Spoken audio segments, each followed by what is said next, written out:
Live from KSAT 12, the Nightbeat starts right now. A week-long murder trial coming to a surprising end. Why some on both sides of the David Estrada trial say that they were caught off guard. You're going to hear from them coming up.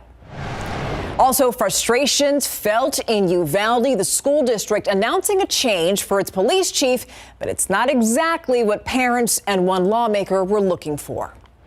Also, more cases of monkeypox where 2 children tested positive for that disease. But first, we begin tonight with a sentencing that surprised an entire courtroom. A jury sentenced a man convicted of killing his ex-wife to 15 years. 15 years. That's the number that people are stuck on because some people think he should have gotten more. The Night Team's John Paul Barajas tells us about the dramatic conclusion and what the victim's family is now saying. Therefore, assess his punishment for a term of 15 years. In addition, we assess no fine. Gas filled the courtroom after the sentencing of David James Estrada. He faced 99 years or life in prison for running over and killing his ex-wife, Dominga Pesqueda, back in 2020. Today, the jury sentenced Estrada, who does have a criminal history, to the minimum. Pesqueda's sister, Christy Valderas, begged the jury for a life sentence. 15 years isn't nothing. 15 years is nothing compared to taking a life. I mean, that's not fair. That's not justice. I don't think we'll ever recover, honestly.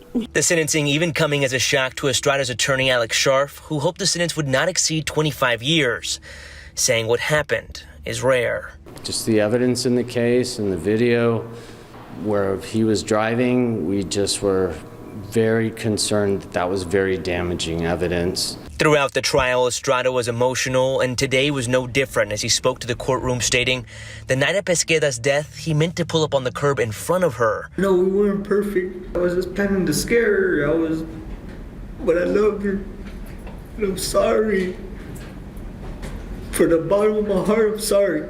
He was crying because he didn't want to do the time. That's why he was crying. During victim impact statements, Pesqueda's family made it clear there will be no forgiveness. We'll never see that beautiful smile or hear that laughter everyone loved. No one can ever replace Dominga. I hope you got in hell. During the trial, Estrada was out on bond. After the final verdict, he was taken into custody so he could serve his 15-year sentence. As for Pesqueda's sister, she says they've been waiting for this decision for nearly 2 years. And she adds, after today, she's lost all faith in the justice system. At Bexar County Courthouse, John Paul Barajas, KSAT 12 News. Now, San Antonio police need your help tonight. Have you seen that girl on your screen? That's 15-year-old Maya Stevens. Her family hasn't heard from her since Saturday. She was last seen near the Hudson Apartments on Blanco. Officers think that she has a medical condition that needs immediate attention. She's 5'3". She also goes by the name Ashley Sanchez. So if you recognize her or if you've seen her this last week, call the SAPD Missing Persons Unit. That number 210-207-7660. It's hard to believe, but this Sunday marks 2 months since the shooting at Robb Elementary. And up until today, Uvalde CISD Police Chief Pete Arredondo was still getting paid, even though he's been on administrative leave. Now, technically, he is still with the district, but parents want him gone. If he's not fired by noon tomorrow, then I want your resignation and every single one of you board members, because y'all do not give a damn about our children or us. That was Monday night. Parents pushed for Uvalde School Board to fire its police chief. The board was set to discuss Pete Arredondo's employment tomorrow, but that meeting is canceled. In a letter, the district says it's following a request by Arredondo's attorney and is, quote, in conformity with due process requirements, end quote. People are going to ask why we're taking so long. It took more than an hour for law enforcement to stop the gunman on May 24th. A report from a Texas House committee highlighted a lack of leadership in the response and communication problems. Nearly 2 months since that shooting, the investigation by the Texas Rangers is still not complete. So who was in charge or who should have been in charge? DPS Director Steve McGraw says Arredondo was the on-scene commander. State Senator Roland Gutierrez says Arredondo should be held accountable along with others who were there that day. Let's not mince words. Accountability starts with Pete Arredondo making an appropriate decision to either resign or be fired from his position. Certainly, Steve McCraw needs to truly look at himself turn the mirror on himself when he starts talking about abject failures. Now, Uvalde School District has not said when there's going to be another meeting to consider the termination of Arredondo. We do know the school board is set to meet on Monday. Now, in the meantime, State Senator Gutierrez is moving forward with his lawsuit against DPS. He says that he wants to learn more about its response that day. A hearing is set for August 4th. $1 million plus bond. Police say that 23-year-old Elijah Clemente Gonzalez is in custody tonight after allegedly shooting at an officer yesterday near Culebra and Trinity. And now he could get more charges because police say that Gonzalez threatened to shoot his girlfriend when he got to her home yesterday. Officers caught up with him after he crashed. They then say that Gonzalez tried to steal a car before shooting at an officer. That officer then shot back. Police say that both Gonzalez and the officer are still in the hospital. Now, Gonzalez faces 3 charges in the case, including attempted capital murder. So that raised his bond to $1.2 million. But police say 6 more charges were brought up against him in previous cases. So that brought his bond all the way up to $1.6 million. Switching gears now, we got to talk about this dangerous heat. The drought is keeping firefighters busy, but you pair that with inflation and higher gas prices, and really the challenge of fighting fires just gets worse. The Poteet Volunteer Fire Department says that it's responding to more calls this year, and that includes grass fires and medical emergencies in this heat. The Atascosa Fire Marshal says the department is not alone in its struggles. Everybody's feeling it. Every fire department within the county, outside of our county, outside of our state is feeling it. The problem is that county commissioners set this year's fire department budget using the data from last year's calls. Last year, they had 129 calls. You see them on your screen. But so far this year, that number is at 331, more than double. So this is something that meteorologist Justin Horn has spoken to us about. And Justin, the issue is it's dry. We're not seeing much rain. You combine that with the heat. Just like that, fires just spark more easily. It's going to be a big problem, I think, going forward, especially as we get into the fall. We start getting those gusty north winds. But even at the moment, we have outdoor burn bans from majority of the counties here in Texas, and that includes our area locally. Just about every county under a burn ban. And by the way, there are 16 current wildfires, active wildfires in the state of Texas that firefighters are having to contend with. And the drought monitor shows we have a really serious drought underway, exceptional drought, in fact, here around San Antonio. And again, things are expected to get worse as rain generally stays out of the forecast. You look at rain chances going forward here, just a small chance Wednesday and Thursday, 20% chance on Thursday. We'll keep our fingers crossed. We're going to detail that forecast more for you coming up here in just a few minutes. We are holding on to that 20%, Justin. Thank you. So as we head into yet another weekend of hot weather, medical experts have a message for you, and they're telling you to listen to your body because a heat stroke, it's no joke, could leave you with lifelong impacts. The Night Team's Patty Santos spoke with doctors and asked them what we all need to know. Doctors at Baptist Health ER are worried about the number of heat-related cases they're seeing this summer. They've had at least one patient every day in June and July with heat-related illness. On July 6, when temperatures were 101, they had 5 cases, the most in one day so far. Those who work outside, the elderly, and very young are most at risk. Kids, their faces are red and they're sweating and they're starting to act tired. Doctors say if heat exhaustion is not caught in time, it can lead to heat stroke. Here's how to tell the difference. If you're feeling thirsty, tired, a little bit of muscle cramping, then you should take a break, get in a cool area, drink plenty of fluids. If that doesn't resolve within 20 or 30 minutes of being in the cool area, and you're having more severe symptoms like the dizziness, lightheadedness, shortness of breath, then you should definitely be seen by a provider soon. A heat stroke can leave you with a lifelong brain damage. It happens when your body stays at 105 degrees for a long time and your body can't self-regulate because you're so dehydrated. If you notice someone stop sweating, showing fatigue, dizziness, or slurred speech, get the medical help quickly. Patty Santos, KSAT 12 News. All good information to know. And now for a look at your headlines in your Nightbeat News Flash. A rude awakening for a family on the west side. Listen to this. An SUV wound up crashing into a room where a mother and her baby were sleeping. And a young boy who lived next door called 911. I just heard a big boom, and I look out my window and I just see my neighbor's house busted open. I don't know what to do. Well, he did the right thing. He called 911, right?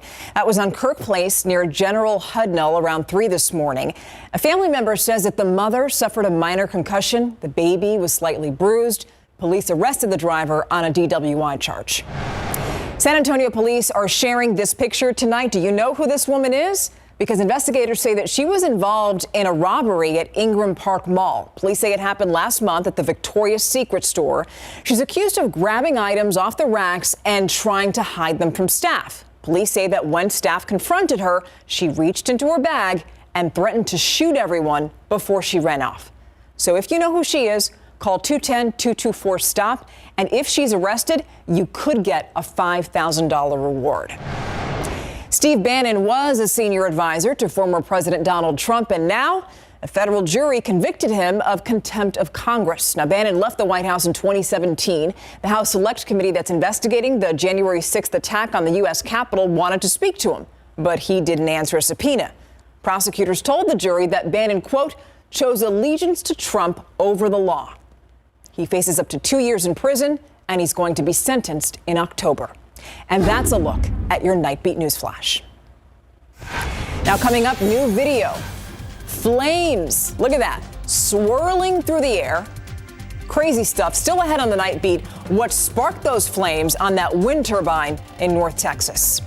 Also, a new update on the president's condition as he continues to recover from COVID-19. We're going to hear from him and a doctor.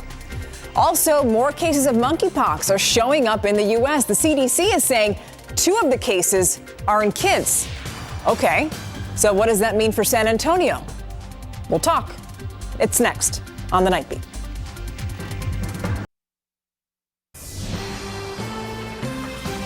It's not what you want to hear, but the monkeypox outbreak is now spreading to kids.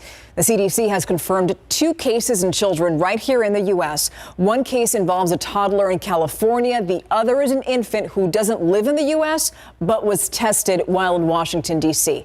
Now, both kids are said to be in good health, and they are receiving treatment. But it's unclear at this point how they caught the disease. We know that monkeypox is spread from skin-to-skin contact, and it leaves rashes and blisters on a person's body.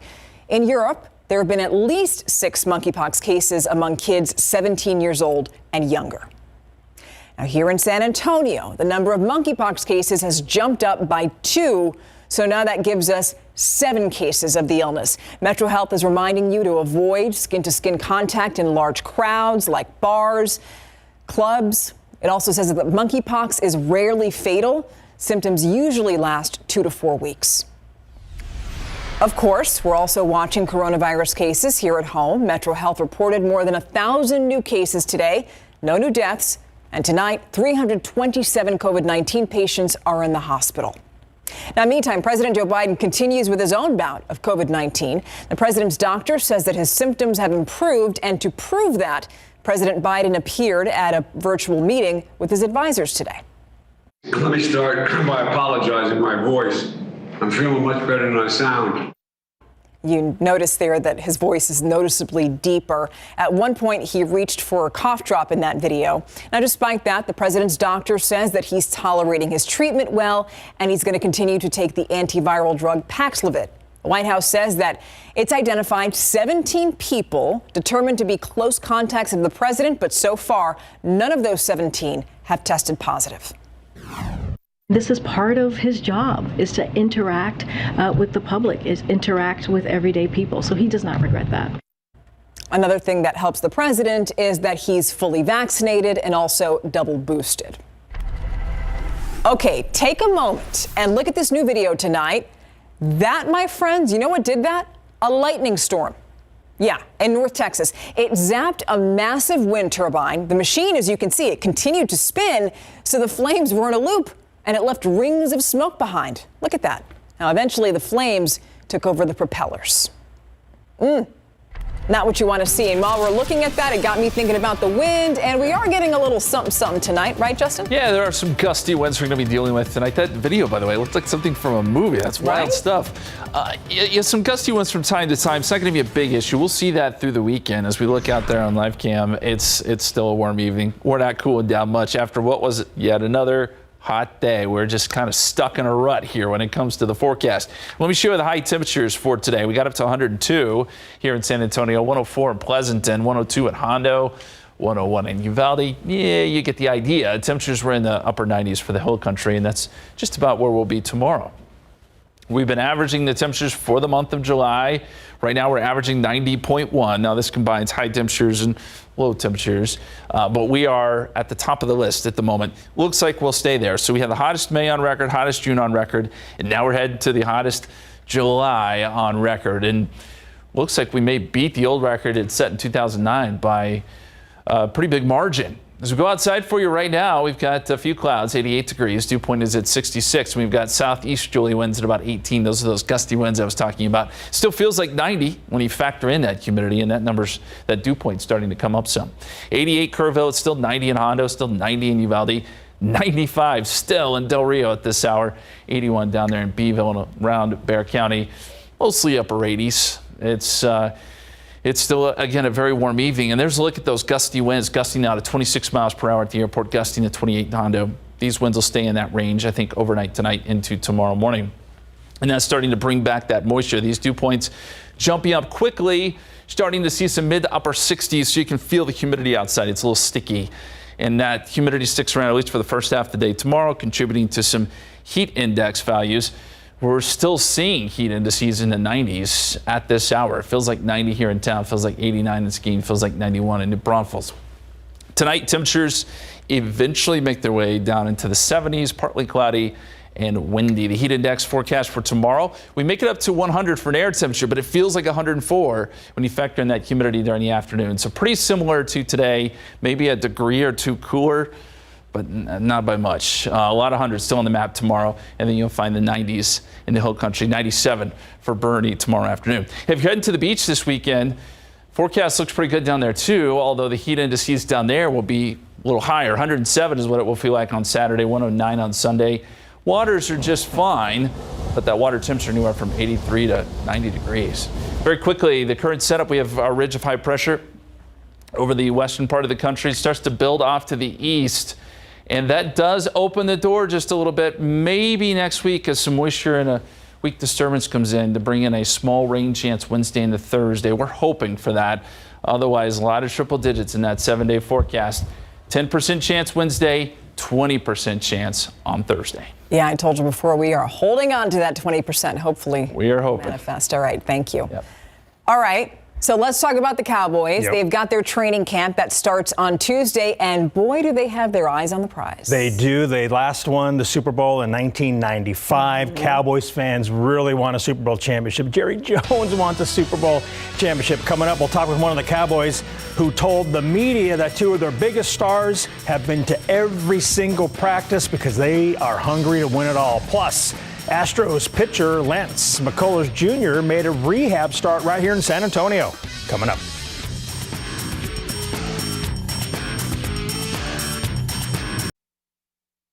Pro football coverage, powered by Davis Law Firm. On Monday, the Dallas Cowboys will report for training camp in Oxnard, California. This will mark the 43rd year that the team has trained in Southern California and the 16th season that the club has spent all or a portion of its camp at the Oxnard location. Cowboys second-year fullback Nick Ralston likes how the boys bonded during the offseason and says two of their biggest offensive stars are ready to end the Cowboys' very long Super Bowl drought.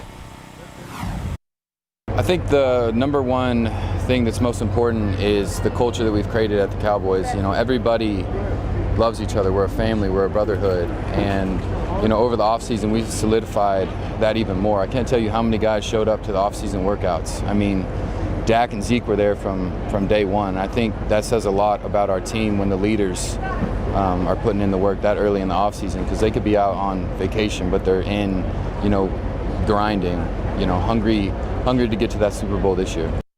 The boys report on Monday. Tuesday is the State of the Cowboys address. Wednesday, the first practice. Opening ceremonies are set for Saturday, July 30th. Then Sunday night, the 31st, Jerry Jones would join us on Instant Replay. The Las Vegas Raiders opened training camp this week. Rookies reported Monday and veterans on Wednesday. Second-year safety Trayvon Merrick had a fantastic rookie campaign, playing some 1,100 snaps, totaling 55 tackles, 6 pass deflections, and 1 interception. Raiders safety and 9-year veteran Daron Harmon gave Merrick a glowing review.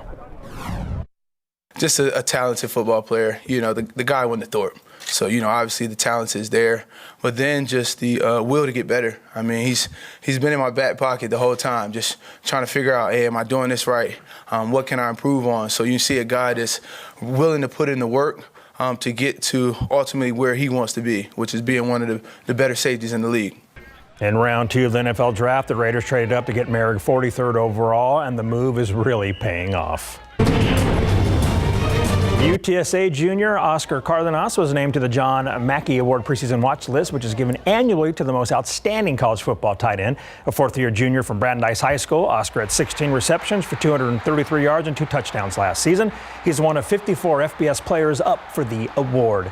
Today we stopped by O'Connor High School to hang out with Chase Locke, his younger brother Will Locke, and O'Connor quarterback Aiden Latta, who was throwing passes to them. Chase graduated from O'Connor in 2018. Then he went to Southern California as a walk-on. This summer he said it was time for a change, so Chase entered the transfer portal and picked the University of Wyoming.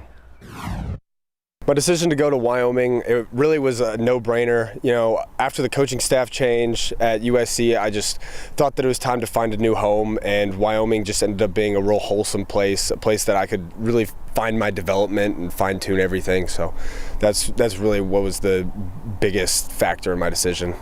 Chase will get to see his good friend and former Cowboys quarterback Levi Williams when Wyoming hosts Utah State October 22nd. The San Antonio Athenian Soccer Club advanced to the USW National Championship Tournament next. The San Antonio Athenian Soccer Club will represent the South Conference at this year's United Women's Soccer National Championship Tournament in Ludlow, Massachusetts. One of 4 teams left trying to win it all. San Antonio will open play tomorrow night at 7 Eastern Time when they take on the Chicago Mustangs. The Athenians are looking to improve on last season's national semifinals loss. It was our goal definitely at the start of the season to do exactly that again, to make it to nationals, but do it even better this year. And so I think just making it through the first round and going to the actual final game will really be even a bigger step than making it 2 years in a row, which is still amazing. We knew coming into the season we were going to have a strong conference, and so we knew that we were going to put a lot of work in and dedicate a lot of time. So a lot of us have been here since April, May. Myself, I came around May, coming back from college soccer, but it means so much to us to be able to be in this position knowing that our hard work has paid off. But we understand that we're not done yet, and we want to come home with the national title. Turning to AA baseball, the Corpus Christi Hooks pitching staff all watch number 43 Lance McCullers Jr. warm up before facing the Missions tonight. The Houston Astros starting pitcher made his first rehab start at Wolf Stadium as he returns from a right flexor tendon injury he suffered last season in the playoffs. McCullers pitched 2 innings, which was the plan, and he gave up 3 hits, 1 run earned, no walks with 3 strikeouts. 28 of his 40 pitches were called for strikes. Corpus led 6-1 when McCullers left the game, and the Hooks go on to win it 7-4. He talked to the media afterwards, and we'll have that sound for you tomorrow at 5. Looking forward to it. Thank you. And we'll be right back after this. As you brace for the heat this weekend, here's something to cool down. People in Austin got a surprise visit from Frozen's famous Elsa character at the pool. She showed up just as wheelbarrows were being filled with ice. In all, listen to this, 15,000 pounds of ice were dumped into that pool to help the crowd cool off. You know that felt nice. It's got to help. Yes. My daughter, by the way, would have been going crazy. Because of Elsa. Yeah. Oh, that'd been huge. That's awesome. Tomorrow, 100 degrees. 101 Sunday. We'll start off with some clouds both days. Heat indices will be up around 100, 102, 104. More triple digits next week, but maybe a small chance for rain there Wednesday and Thursday. And please stay hydrated. We really want you to be safe out there. That does it for us. Good Morning San Antonio starts at 6. Have a great weekend.